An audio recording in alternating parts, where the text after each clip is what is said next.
What's going on, guys? It's your boy Scrub here, back again with another video. Hope you guys are having a great day. I know I am, and today, oh, that's right, we're back with Scrub news. That's right, it's back from the dead. But instead of YouTube drama, we're gonna be talking about the stock market, because that's just what I feel like talking about. And, yeah, it's the 18th most reliable news source in Bulgaria itself, and I need to make this very clear. This isn't financial advice. I'm talking about the news, and I'm a moron talking over gameplay. But, without further ado, ladies and gents, let's get newsy. Alright, first up, we're going to be talking about Nintendo, the OGs of the gaming god sector. And as you guys know, every new console that's released been a pain in the butt to get your hands on. It looks like another one's going to be added to that list because they're making a new Switch. Nintendo unveils new video game console that launches this fall as chip shortages continue to plague supply. Obviously, it's not Nintendo's fault there's a chip shortage, bro, but I do just want to know who in the boardroom is like, alright, we can barely keep with the demand of the products we have now. We should launch an entirely new console even though we know there's going to be a chip shortage for this foreseeable future. And then everyone started clapping and was like, my god, you're a genius, Gerald. Nintendo on Tuesday announced a new version of its popular Switch game console. The new model has a larger and more colorful screen and will be available for $349 on October 8th. That price is a premium over $300 for the standard Switch and $200 for the Switch Lite. The console will launch during a pandemic-fueled boom for gaming, but at basically the same time, high demand and the ongoing chip shortage has made it impossible to easily buy a game console. Sony and Microsoft, which has launched new consoles this fall, still haven't caught up to demand.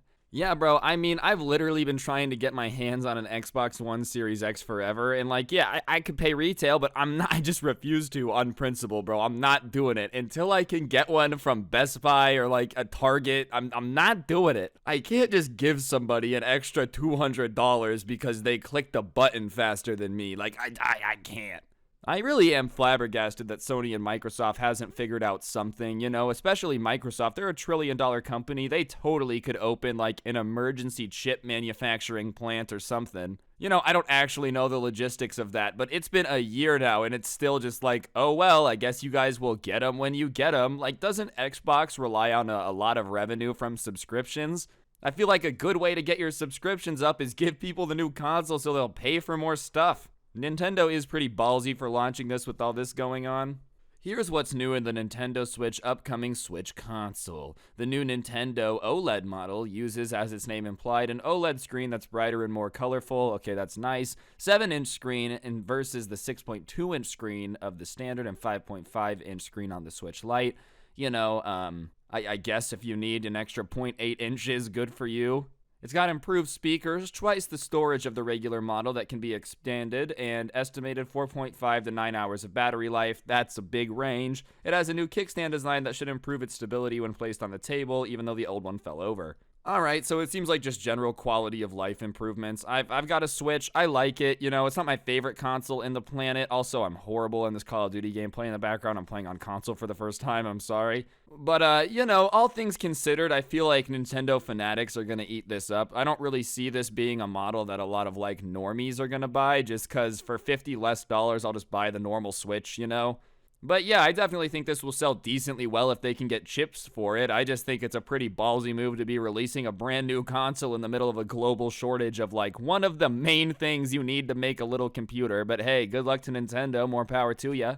Next up, though, we've got to talk about something that might make me look like a boomer, but I think the crypto bull market's got to be coming to an end, because when I read this article, I just did not understand what was going on. Fake Tesla and Apple stocks have started trading on blockchains. So, I'm thinking somebody made a crypto coin named Tesla or Apple. Fake versions of Tesla, Apple, and Amazon and other big stocks and popular exchange-traded funds have been created by projects Mirror Protocol and Synthetics over the past year. The tokens and programming allows them to trade are engineered to reflect the prices of securities they track without any actual purchases of the sales of real stock and ETFs involved. So far, volumes are just a tiny fraction of those on regulated exchanges, but for crypto enthusiasts, the potential upside is huge. The synthetic shares join a strange new world of assets such as digital artwork and highlights of NBA games now trading on blockchains. Yet, unlike all of these, they raise instruments about how they fit into a global market. And, okay, maybe I'm a boomer. Let me me know in the comments if I'm an idiot, but here's why I just don't understand this. So it's a cryptocurrency that's entire purpose is to be the same price as the security it represents. So if it's like an Apple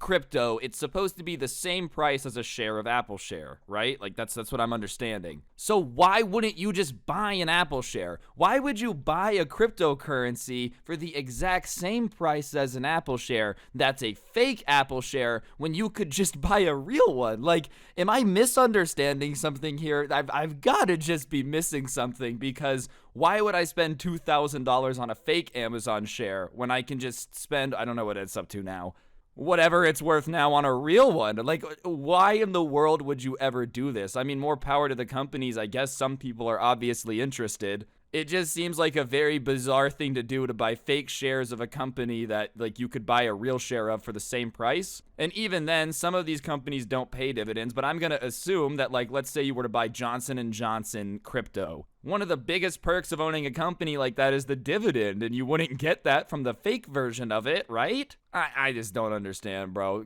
Products like this make me think the bull market's got to be coming to an end. Next up, we have something that's pretty unfortunate if you've been investing in the Chinese tech sector. Earlier this year, they cracked out on Alibaba, and it looks like they're not done just dunking on every tech company over there. China's tech crackdown has a new battleground: data. So before, they were kind of focusing more on like giant e-commerce, fintech type of stuff. They were pretty much leaving data collectors alone for the most part when it came to regulations. But as of this morning, they dunked on a recent company that IPO'd in America, or like started being traded on the stock market. China's government has opened a new battlefront with the country's technology giants looking to target their collection and use of data. On Monday, the CAC opened a cybersecurity probe into US-listed Boss Zippin, a subsidiary of the Full Truck Alliance. It came a day after they ordered app stores in the country to remove ride-hailing service Didi, that's the company that just IPO'd in America,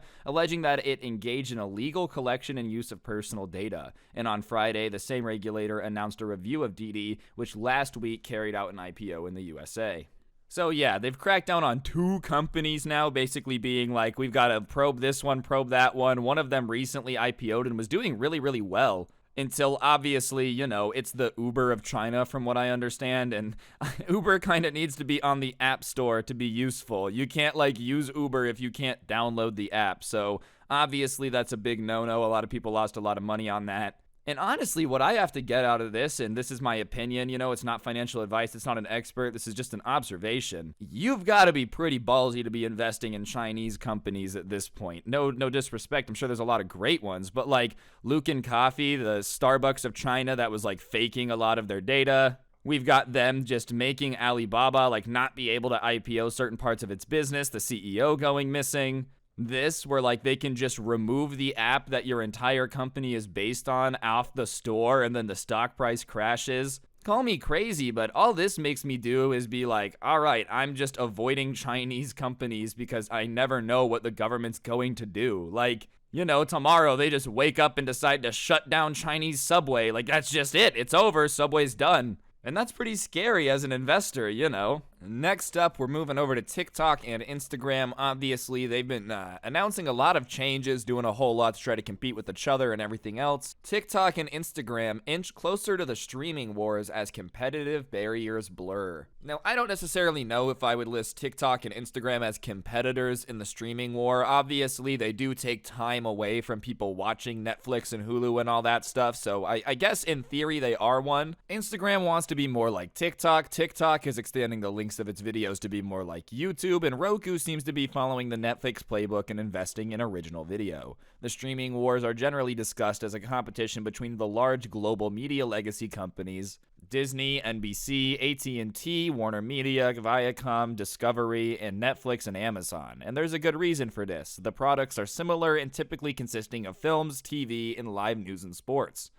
But as television becomes predominantly delivered over the internet, the competitive lines between traditional media companies and online services like TikTok, YouTube, Facebook, Instagram, and Twitch are blurring.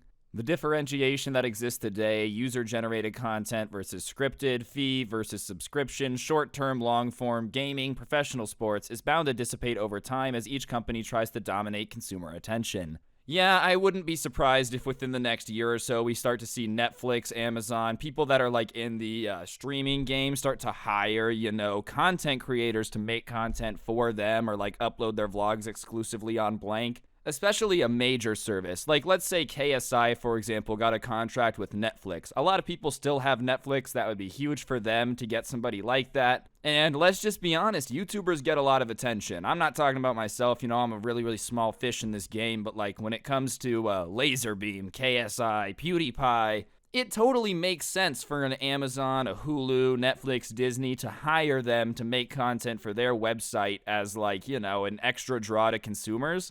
And hey, if any of y'all are listening, you want to throw me a little check, I'm glad to open discussions. But realistically, yeah, I just think this is the way it's going. And I think, if you need proof of that, just look at the Spotify deals where like Joe Rogan got 100 million, the girl from Call Her Daddy got 60 million. Like, it's coming. Netflix caught on to this last year when it listed TikTok as a competitor for the first time, because in Netflix's opinion, anything that interrupts usage, even sleep, is competition. That's healthy. But there's a reason why Netflix called out TikTok specifically. TikTok have started out as user-generated music dance video service, but thousands of creators earn salaries scripting videos for the service. These influencers are already becoming A-list celebrities for teenagers, and the crossover between TikTok and Netflix has already begun. It's one of the reasons I suggested that Netflix would consider buying stake in TikTok when it was temporarily forced into finding acquirers last year. Yeah, I also think that's going to be a lot of it, too. I mean, Addison Rae's already in a movie. I wouldn't be surprised if the D'Amelios were in a movie. Like, that's what's really going to start the crossover, is when they start, oh, KSI, come host this game show for Hulu for $15 million. And, like, what's he supposed to do? Say no? Like, obviously, he's going to go for that. And from there, that relationship's open. I don't know about that specifically, but, like, you guys get what I'm saying. I think there is truth to the fact that influencers have a lot of attention and can be used to generate a lot of buzz for a company that is a streaming service. Especially if there's somebody that has a butt ton of loyal fans, dude. Like, it could be a huge, huge gain, especially for the younger crowd. Netflix has already got the millennials, my generation down, but like the 12-year-old iPad generation with the attention span of a walnut, they definitely want to know what KSI's up to. And our last story for Scrub News. I know, tears well in your eyes as you realize our journey together is almost over. We're bouncing back on over to Amazon, but the real one, not the digital crypto one, because Jeff Bezos stepped down. We covered that like a while ago, that he had plans to step down, but the day officially came for him to dip. And just the headline itself is so funny, dude. We're going to talk about it a little bit, like what's going on, but I needed you guys to just read this headline.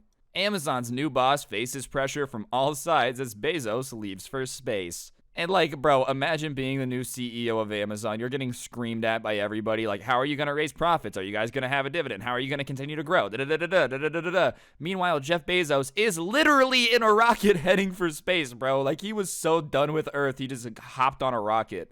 I don't know, if I was worth $200 billion, maybe I'd be into space travel, but it just seems like a little weird that you're like, I used to make a bookstore, now I deliver slippers, and I'm going to space. More power to you, I guess. I don't really know how the new CEO of Amazon's going to do. I can't predict the future. Obviously, I think the company's got a lot of very good fundamentals to it. Having 100 million people paying you like $100 a year is a good start. But they definitely got a rough road ahead of them. I think Jeff Bezos maybe saw the writing on the wall that more regulation was coming, the workers were going to unionize, all that good stuff that was going to cut into profits, and rightfully so, when you're the most profitable company on the planet, you should probably take good care of your workers. But that being said, probably convenient to step down before all that regulation comes down and let the guy that comes in after you get the heat for it all. That's just a game theory, This is all allegedly. I'm an idiot.